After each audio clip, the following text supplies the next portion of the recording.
What is good, everyone? Welcome to the channel. My name is Paul and I make videos about Japanese society, life, and culture from the viewpoint of a long-term foreign resident. And today's topic, I'm going to be talking about some spooky and strange Japanese superstitions. Now that might seem like kind of a random topic for my channel, but it's actually based on two things that happened this week. The first is a conversation I had with my wife over some items we have in our house that we need to think about disposing of and the superstition that revolves around those items. And I was having a conversation with a student at the university who taught me of a superstition that I didn't previously know about. And so the combination of those two things happening in the same week had me thinking, maybe it's chance, maybe it's luck, maybe it is superstitious of me that I have to do the topic this week. At any rate, I'm going to introduce you to some superstitions and their origin or the beliefs that go around them. Alright, these first superstitions that I'm going to talk about have to do with nighttime. And the first one is something that you might be breaking yourself. Maybe you're breaking this superstition every single night. That is, you should not sleep with your head pointed to the north. So if you yourself are sleeping pointing to the north, you may want to rearrange your room, possibly. The second superstition that has to do with nighttime is you shouldn't clip your nails at night. And this seems to be really inconvenient because in Japan, it's typical to take your shower and bath in the evening, which of course would lead to naturally maybe clipping your nails, toenails and fingernails. But the reason why this is a superstition in Japan is that sharp items like scissors and knives, anything that cuts, is said to possibly cut the fabric or the tapestry of reality itself, and oftentimes bring good things or good omens across that barrier. However, if you're cutting your nails at night, you are maybe inviting darker things across that tapestry, i.e. bad luck or bad fortune into your life.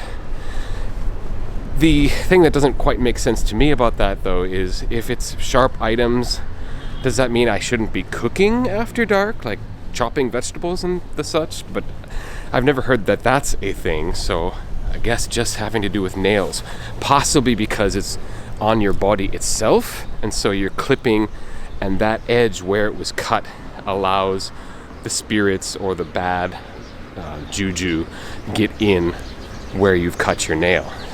That's probably what it is. Unless you're worried about cursing vegetables, cooking at night probably not a problem. Another no-no at night is whistling. This one's tough for me because I always have music going on in my head and I'm always whistling, and I do whistle at night. But they say that if you whistle at night in Japan, either a snake or a thief will appear. And it's actually the latter that is probably the root of this superstition, which is burglars that would burgle a house at night used to signal each other with a low whistle. So the idea is if you hear a whistle at night, or if you whistle at night, you're inviting the thieves to your house, like you're painting yourself as a target. So whistling at night is definitely a no-no. And actually, kind of whistling in society in general is not really something that's done. You don't see Japanese on the street whistling. It's pretty rare. It's almost like the admonition of not doing it at night has spread to the rest of the day as well, because you just don't see whistling, or hear whistling rather, in general. There are two more night-based superstitions that I'm going to add. The first is having to do with spiders, and this goes back to the same tapestry discussion we were talking about with the sharp objects like knives and scissors. Spiders are said to be part of the weaving of that tapestry between this world and the other world or worlds. And so if you see a spider in the morning, it's said to be good luck because they are weaving their web during the day, and it's bright and it's nice, and it's said that spiders tend to make their webs in good weather, so that's also good omen, good fortune. However, if you see a spider at night, you can go ahead and kill it without any compunction, because if it's weaving its webs in the dark, it can be inviting dark omens or dark luck into your home. Now, if you're my wife, you're going to kill a spider any time of the day without any prejudice, or with complete prejudice. Which way does that expression go? I don't remember. And actually, it's me that's doing the killing. It's me that's being called in. You know, Paul, there's a spider. I'm like, but it's morning. Kill it, kill it. So no spiders survive our house, unfortunately. But if you see one in the morning, it's good luck. If you see one at night, it's bad luck. The final night superstition, I think, exists in a lot of other countries as well. And it's the idea that if you drive through a dark tunnel, especially at night, there will be the possibility, if you look in the rearview mirror, that you'll see a ghost behind you. Sometimes the ghost will be sitting in the car, like in the back seat with you. In Japan, sometimes it'll be a samurai warrior on horseback that's chasing your car down the tunnel. But the one that I just learned about from my student, which is probably the craziest one of all, is there's something in Japan called the dash obasan. Literally dash as in run fast, obasan like old lady. So allegedly, if you look outside of your car when going through a tunnel at night, you might see a woman running at the same pace as your car. Allegedly up to 140 kilometers an hour this woman can run, and just keeps a pace with you looking in your window at you. Dash obasan. Now, frankly, when I first heard this, it didn't fill me with dread or didn't give spooky vibes. Honestly, I think it's pretty hilarious. Just imagining this old woman just like running alongside the cars. Pretty funny, if you ask me. Now, if I happen to see this old woman some night in the future, maybe I won't find it so funny then, but right now the image is pretty comical. Okay, we're gonna get to the last one, the one that my wife and I had the conversation about. But before we get to it, I just want to invite you to subscribe. And if you're enjoying this content, hit the like button. Please share with people. My channel is really tiny, so YouTube doesn't really serve it up to, people who randomly search things. I've searched my own videos, the exact title, and it'll be like on page 2 kind of thing. So because I'm a tiny channel, it would really help if you would share my videos as well. Okay, the final superstition has to do with dolls, specifically traditional Japanese dolls that look really human, that have been handmade. The hair is real hair, and basically my wife has this set of dolls that are known as hina ningyo, princess dolls.